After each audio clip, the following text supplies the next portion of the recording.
Horas, Lai, dan Ito, balik lagi sama Bang Beka di sini. Pernah nggak sih kalian lagi asyik touring atau sekedar melintas di aspal Sumatera Utara, terus tiba-tiba muncul pertanyaan di kepala?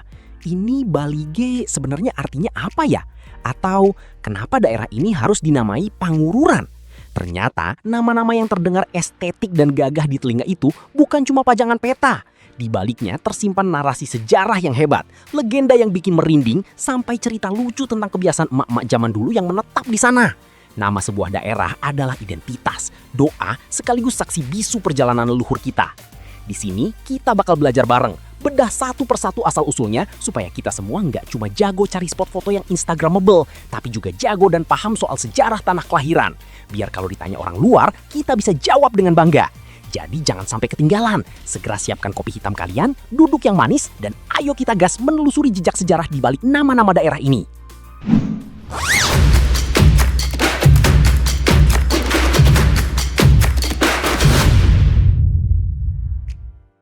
Kita mulai dari Bali G. Siapa sih di antara kalian yang nggak tahu pusat dari Tanah Toba ini? Kalau kalian main ke sini, arsitektur pasarnya saja sudah punya vibe yang ikonik dan keren banget.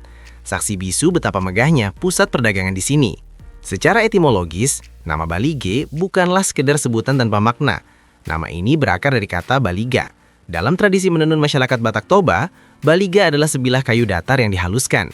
Fungsinya krusial, ia digunakan untuk merapatkan benang pakan agar kain ulos yang dihasilkan menjadi kuat, rapi, dan tak terurai. Pemberian nama ini mencerminkan realitas masa lalu. Bali G adalah rumah bagi para pengrajin ulos yang tangguh. Seperti fungsi sebilah baliga yang merapatkan helai demi helai benang, kota ini tumbuh menjadi tempat yang merapatkan hubungan antar manusia melalui adat dan perdagangan. Sejarah mencatat Bali G sebagai pusat ekonomi Toba Holbung. Letak yang strategis menjadikannya titik temu. Disinilah para pedagang dari pesisir bertemu dengan masyarakat pegunungan. Hubungan ini kemudian diperkuat pada masa kolonial. Lihatlah ke pusat kotanya, berdiri megah Onan Bali G atau Pasar Bali G yang dibangun sekitar tahun 1930-an. Dengan atap-atap yang dihiasi gorganan megah, Onan Bali G bukan sekedar tempat bertukarnya barang. Ia adalah monumen sejarah yang membuktikan bahwa sejak dulu, Bali G adalah simbol kemajuan. Di bawah naungan atapnya, filosofi Dalihan Natolu dijalankan, memastikan setiap interaksi sosial tetap dalam bingkai keteraturan dan rasa hormat. Lanjut, kita geser ke Pulau Samosir. Ada Pangururan.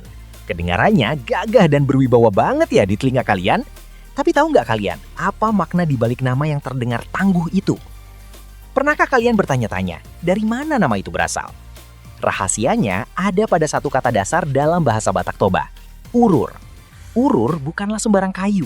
Ia adalah gording, balok-balok kokoh yang menjadi tulang punggung, penyangga atap rumah-rumah adat yang agung. Tanpa urur yang kuat, tak akan berdiri rumah bolon yang megah. Dan di tempat inilah leluhur kita dahulu berkumpul untuk mengambil, mengumpulkan, dan memproses kayu-kayu pilihan tersebut. Maka lahirlah nama Pangururan, tempat di mana setiap balok kayu bercerita tentang kerja keras dan kekokohan sebuah bangunan. Namun Pangururan lebih dari sekedar penyedia material.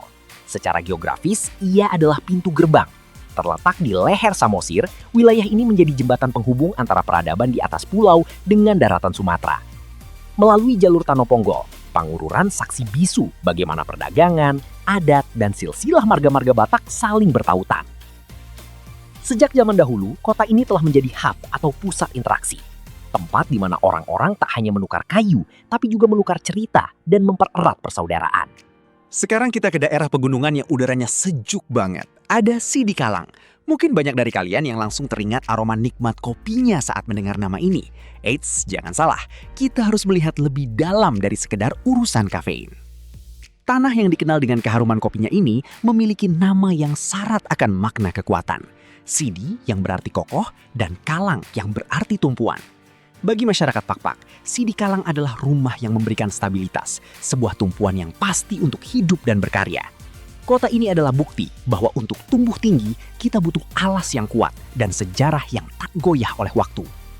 Terus kita geser sedikit ke Tanah Karo, ada Kabanjahe. Nama ini sering bikin orang salah fokus nih. Di bawah bayangan megah Gunung Sibayak dan Sinabung, kota ini menyimpan kisah dari padang Kaban di wilayah hilir, atau yang kita kenal sebagai Jahe. Kabanjahe bukan hanya tentang letak geografis di bagian hilir Tanah Karo. Ia adalah titik temu, tempat di mana perdagangan dan budaya bersatu. Dari akar rumput yang tumbuh di padangnya hingga menjadi pusat peradaban bagi masyarakat Karo, Kabanjahe adalah simbol ketangguhan dan keterbukaan. Sidikalang dan Kabanjahe, keduanya adalah cerminan dari kekayaan identitas kita. Yang satu berbicara tentang kekokohan tumpuan, yang lainnya bercerita tentang tanah pertemuan. Nah, ini yang paling sering kita temui salah kaprah. Parapat. Banyak orang sering bilang, ayo merapat ke Parapat. Padahal sejarahnya jauh lebih dalam. Terasa manis tapi sekaligus tragis. Kalian harus dengar cerita ini baik-baik. Legenda masyarakat setempat menceritakan tentang seorang gadis cantik bernama Seruni. Dikisahkan karena suatu masalah yang sangat berat, ia terperosok dan terjepit di dalam lubang batu. Dalam keputusasaannya, dia berteriak, Parapat, Parapat ma batu. Yang artinya, merapatlah, merapatlah wahai batu. Seruni memohon agar batu tersebut menghimpitnya karena merasa sudah tidak ada jalan keluar lagi. Itulah asal-usul mengapa daerah tersebut kini kita kenal dengan nama Parapat. Cukup sedih ya kalau dibayangkan. Namun siapa sangka dari sebuah legenda yang penuh kesedihan itu, sekarang tempat ini justru bertransformasi menjadi gerbang utama wisata dunia yang kita banggakan. Hebat banget kan melihat bagaimana sebuah tempat dengan sejarah yang menyentuh hati bisa menjadi sumber kebahagiaan bagi jutaan wisatawan hari ini. Gimana? Baru tahu kan kalau nama-nama tempat tadi punya nyawa? Sumatera Utara itu bukan cuma soal pemandangan, tapi soal identitas yang kita jaga lewat nama. Kalau desa kalian punya nama dan sejarah yang unik juga, coba tulis di kolom komentar bawah. Nanti kita riset bareng dan kita bahas di video selanjutnya. Jangan lupa share video ini ke teman-teman kalian yang hobinya jalan-jalan tapi belum tahu sejarahnya. Bang BK pamit dulu, stay curious and keep exploring. Horas!